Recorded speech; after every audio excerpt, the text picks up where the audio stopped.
Growing up, I had dreams and aspirations, but always felt like the kid that didn't fit in. For the most part, I wasn't a bad kid, but when I made the transition into adulthood, I turned to the streets for guidance.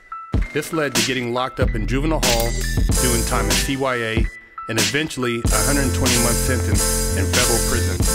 I had a lot of time to think and reflect during my federal sentence, so I share with you what I learned, hoping I can positively influence someone else's life with Prison Talk.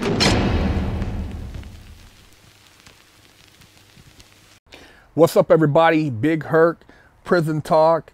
Hope everybody is enjoying life out there. I know me and my business partner, we're enjoying life with Fresh Out. If you haven't got a chance to check out our website, check it out at www.FreshOutSeries.com. If you got any questions, hit us up at FreshOutSeries@gmail.com. And we'll try to answer as many questions as possible. Some of you guys be like, oh man, I've emailed you, blah, blah, blah. Well, a lot of times you email me about the same shit we've already talked about. So I'm not gonna keep talking about the same shit. Go back and watch the Prison Talk. If you got something new, interesting, I'll answer it. Or otherwise, hit me up on Prison Talk live stream. Also, subscribe to our Instagram and our Twitter and our Patreon, you guys. We got Fresh Out Series. Subscribe, get all the good shit I got, I'll be spitting on there. And support. And look out for our podcast. It's coming real soon. We're going to have the Fresh Out podcast, and we're going to talk about a lot of wig splitting and cheek busting on there. So check it out. Had a question from one of our viewers. What's up with you, Big Herc? I got two questions. I have heard that there was a certain protocol concerning the bunk beds in prison. The way that I've heard it was that a new inmate had to sleep on the top bunk while the seasoned inmate always slept on the bottom bunk to keep his eye on new inmates. Is there any truth to this? My second question is there any cases of prisoners committing suicide in the pen? Yeah, to answer your first question, you don't roll into a prison and get a bottom bunk. Because usually somebody who's been there, who's seasoned, is going to have that bottom bunk. And if he was on a top bunk, as soon as somebody leaves from a bottom bunk, there is a systematic way where the person from the top bunk goes to the bottom bunk. So you're not going to come in and think that you're automatically going to get a bottom bunk. If you're elderly or you have medical condition, you might find a motherfucker that's the same race as you who will cut you some slack and maybe look out for you. But otherwise, you're getting your old ass on the top bunk. If you're, got a medical condition, you're going to get your medical condition ass on the top bunk. Because a lot of times, motherfuckers don't give a fuck. They're doing time like you're doing time. And there is no sympathy for a fellow criminal. So there is a hierarchy, and the guard is not going to come in there and say, oh, give this guy a bottom bunk.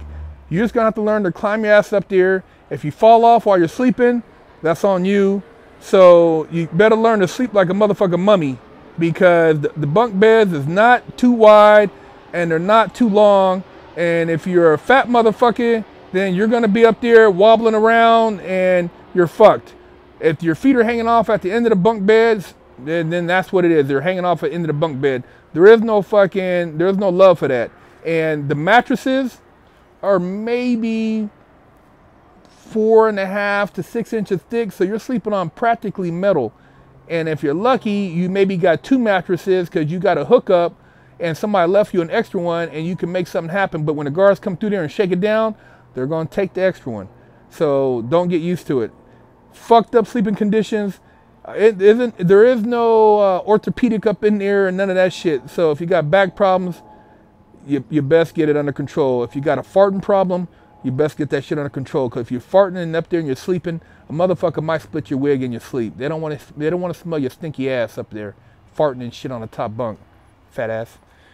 As far as committing suicide, yeah, motherfuckers have went out ass backwards in the pen.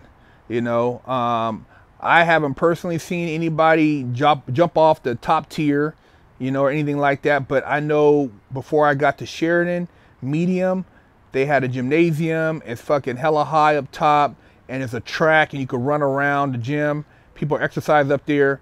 There was an incident where a guy was about to go home, and he found out his girlfriend or wife was gonna be leaving him, and he couldn't take it. Well, he jumped off that top railing and broke his neck. He died. So they actually put a metal fence around there, so it's basically all fenced in, and you can't jump off that particular railing anymore. But the guy went out ass backwards. He killed himself. He's like, fuck it, man. You know, I don't have anybody else, so I'm gonna go ahead and jump off this motherfucking railing and call it a wrap.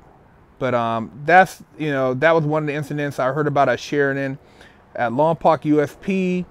I didn't see nobody jumping off the top tier.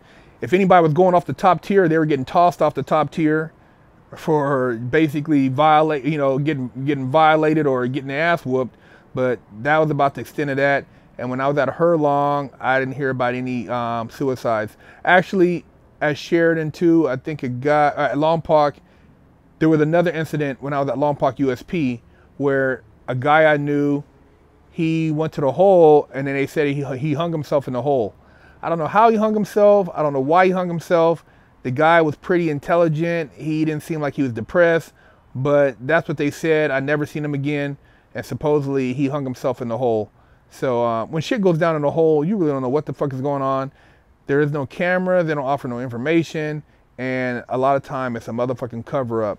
And everybody's in on it as far as staff. So that's my experience as far as suicides in the pen. You know, a lot of motherfuckers in there with a lot of fucking time. I've seen people in there with 200 years and they're not killing themselves. They're still living in there. They're still trying to, some of them figure out how to get the fuck out. And other ones are just surviving. So yeah, as far as suicide, there's more suicides than motherfuckers out here on the street with freedom. For whatever reason, I don't know, you know. But in the pen, I guess the mentality is somewhat different, and people are in there actually still looking at life as far as they have a chance. I hope I answered your questions. Lockdown's over. Get your yard time in. Exclusively at FreshOutSeries.com.